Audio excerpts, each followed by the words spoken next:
வணக்கம். இரவு நேர பிரதான செய்திகள். செய்திகளின் ஊடாக நர்மதா சிறையில் முதலில் தலைப்புச் செய்திகள். பெருந்தோட்ட பாடசாலைகளுக்கு விரைவில் காணி உறுதி பத்திரங்கள் பிரதமர் கரணி அமரசூரிய உறுதி. லாப்ஸ் எரிவாயு நிறுவனம் வெளியிட்டுள்ள அறிவிப்பு. ஈரான் 48 மணி நேரத்திற்குள் தாக்கப்படும் அதிகரிக்கும் போர் பதற்றம். இனி விரிவான செய்திகள். மலையக பாடசாலைகளின் காணி உரிமம் மற்றும் கல்வி அபிவிருத்தி குறித்த விசேட கலந்துரையாடல் ஒன்று பிரதமர் கலாநிதி கரணி அமரசூரிய தலைமையில் இன்று நாடாளுமன்ற கட்டட தொகுதியில் நடைபெற்றது. பெருந்தோட்ட மற்றும் சமூக உட்கட்டமைப்பு வசதிகள் பிரதி அமைச்சர் சுந்தரலிங்கம் பிரதீப் விடுத்த வேண்டுகோளுக்கிணங்க இந்த கலந்துரையாடல் முன்னெடுக்கப்பட்டது. இந்த கலந்துரையாடலின் பெருந்தோட்ட பாடசாலை ஒவ்வொன்றுக்கும் தலா 2 ஏக்கர் காணி வழங்கப்பட வேண்டும் என்ற கோரிக்கை முன்வைக்கப்பட்டது. இப்பிரச்சினைக்கு விரைவில் தீர்வு காண்பதாக பிரதமர் உறுதியளித்தார். மலையகத்தில் உள்ள 864 பாடசாலைகளின் தற்போதைய நிலை குறித்த விரிவான அறிக்கையை 2 வாரங்களுக்குள் சமர்ப்பிக்குமாறு கல்வி அமைச்சின் அதிகாரிகளுக்கு பிரதமர் பணிப்புரை விடுத்தார். பாடசாலைகளில் நிலவும் ஆசிரியர் பற்றாக்குறையை நிவர்த்தி செய்தல், கணிதம் மற்றும் விஞ்ஞான பாடங்களை மேம்படுத்துதல் மற்றும் விளையாட்டுத் துறையை விருத்தி செய்தல் குறித்தும் ஆராயப்பட்டது. ஒவ்வொரு மாவட்டத்திலும் தமிழ் மொழி மூலமான விளையாட்டுத்துறை சார்ந்த பாடசாலைகளை உருவாக்குவது குறித்து ஆலோசிக்கப்பட்டது.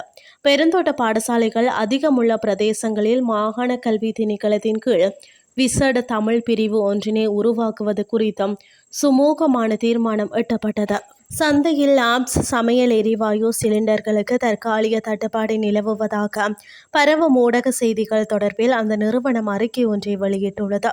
அதில் கம்பாந்தோட்டை துறைமுக வளாகத்தில் ஸ்தாபிக்கப்பட்டுள்ள 30,000 மெட்ரிக் டன் எல்பி எரிவாயு இறக்குமதி ஏற்றுமதி களஞ்சிய முனையத்தை உள்ளூர் விநியோகத்திற்காக பயன்படுத்துவதில் ஏற்பட்டுள்ள ஒழுங்குமுறை சார்ந்த கட்டுப்பாடுகளே தற்போதைய சமையல் எரிவாயு சிலிண்டர் தட்டுப்பாட்டிற்கான பிரதான காரணமாகும் என தெரிவிக்கப்பட்டுள்ளது. அந்த களஞ்சிய முனையத்தை உள்ளூர் நடவடிக்கைகளுக்காக விரைவாக விடுப்பதற்கு தேவையான சட்ட ரீதியான செயற்பாடுகள் தொடர்பில் உரிய அரசு அதிகாரிகளுடன் தொடர்ச்சியாக ஒருங்கிணைந்து செயற்பட்டு வருவதாகவும் நிறுவனம் குறிப்பிட்டுள்ளது. இதேவேளை உள்ளூர் சமையல் எரிவாயு தேவையை பூர்த்தி செய்வதற்காக சர்வதேச விநியோகத்தர்களிடமிருந்து நேரடியாக எரிவாயு தொகைகளை கொழும்பு துறைமுகத்தினூடாக நாட்டிற்கு இறக்குமதி செய்வதற்கு தேவையான திட்டங்கள் தற்போது வகுக்கப்பட்டுள்ளதாகவும் அந்த அறிக்கையில் சுட்டிக்காட்டப்பட்டுள்ளது. எரிவாயு தொகைகள் கொழும்பு துறைமுகத்தை வந்தடைந்தவுடனேயே நிறுவனத்திற்கு சொந்தமான சிலிண்டர் நிரப்பும் முனையத்தில் அவற்றை சிலிண்டர்களில் நிரப்பி நாடு முழுவதும் தடையின்றி விநியோகிப்பதற்கான ஏற்பாடுகள் செய்யப்பட்டுள்ளதாகவும் நிறுவனம் மேலும் தெரிவித்துள்ளது. நாட்டில் தடையற்ற எரிவாயு விநியோகத்தை பேணுவதற்கு தேவையான அனைத்து நடவடிக்கைகளும் முன்னெடுக்கப்பட்டுள்ளதாக லாப்ஸ் எரிவாயு நிறுவனம் பொதுமக்களுக்கு அறிவித்துள்ளது. இனி வெளிநாட்டு செய்திகள். அமெரிக்க ராணுவம் வார இறுதியில் ஈரானுக்கு எதிராக ஒரு ராணுவ தாக்குதலை தொடங்க தயாராகி வருவதாக வெளிநாட்டு ஊடகங்கள் தெரிவிக்கின்றன.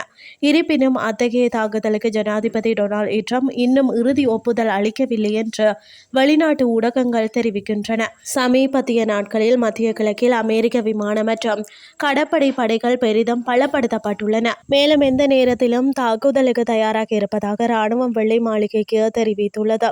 அமெரிக்க கடற்படையின் மிகவும் மேம்பட்ட USS ஜெரால்ட் போர்-2 போர் கப்பல் குழுவும் இந்த வார இறுதியில் இந்த பகுதிக்கு வர உள்ளது. ஈரானிய மற்றும் அமெரிக்க பிரதிநிதிகள் செவ்வாயன்று ஜெனீவாவில் 3.5 மணி நேரத்திற்கு மேலாக மறைமுக பேச்சுவார்த்தை நடத்தினர். பல அடிப்படை ஒப்பந்தங்கள் எட்டப்பட்டதாக ஈரான் கூறியிருந்தாலும் விவாதிக்க வேண்டிய பல பிரச்சினைகள் இருப்பதாக அமெரிக்க அதிகாரிகள் தெரிவித்தனர். வெள்ளை மாளிகையின் பத்திரிகை செயலாளர் கரோலின் லீவிட் ஜனாதிபதி எப்போதும் ஒரு ராஜதந்திர தீர்வை ஆதரித்துள்ளார், ஆனால் இராணுவ நடவடிக்கையை நிராகரிக்கவில்லை என்றும் அமெரிக்காவுடன் ஒப்பந்தம் செய்து கொள்வது ஈரானுக்கு மிகவும் புத்திசாலித்தனமாக இருக்கும் என்றும் கூறினார். அமெரிக்க வெளியுறவுத்துறை செயலாளர் மார்க்கோ ரூபியோவும் 28ஆம் தேதி இஸ்ரேலிய பிரதமர் பெஞ்சமின் நெதன்யாகுவை சந்தித்து இந்த விவகாரம் குறித்து விவாதிக்க உள்ளார். அமெரிக்க ராணுவ அழுத்தத்தை எதிர்கொண்டு ஈரான் தனது அணுசக்தி நிலையங்களை மண் மற்றும் கொங்கிரீட்டை பயன்படுத்தி பாதுகாக்க நடவடிக்கை எடுத்துள்ளதாக செயற்கைக்கோள் படங்கள் வெளிப்படுத்தியுள்ளன. தாக்குதல் நடத்துவதில் பல நிகழ்வுகள் பரிசீலிக்கப்பட்டு வருகின்றன. இதில் அடுத்த ஞாயிற்றுக்கிழமை முடிவடைய உள்ள குளிர்கால ஒலிம்பிக், ஏற்கனவே தொடங்கியுள்ள ரமலான் பண்டிகை, அடுத்த செவ்வாய்க்கிழமை நடைபெறவிருக்கும் ஜனாதிபதியின் வருடாந்திர உரை ஆகியவை அடங்கும். ஈரானின் அணு ஆயுதங்கள் இருக்க ஒருபோதும் அனுமதிக்க மாட்டேன் என்று ஜனாதிபதி ட்ரம்ப் வலியுறுத்தியுள்ளார். ஆனால் ராணுவ தாக்குதலின் குறிப்பிட்ட நோக்கங்கள் குறித்து அவர் இன்னும் தெளிவாக அறிக்கையை வெளியிடவில்லை.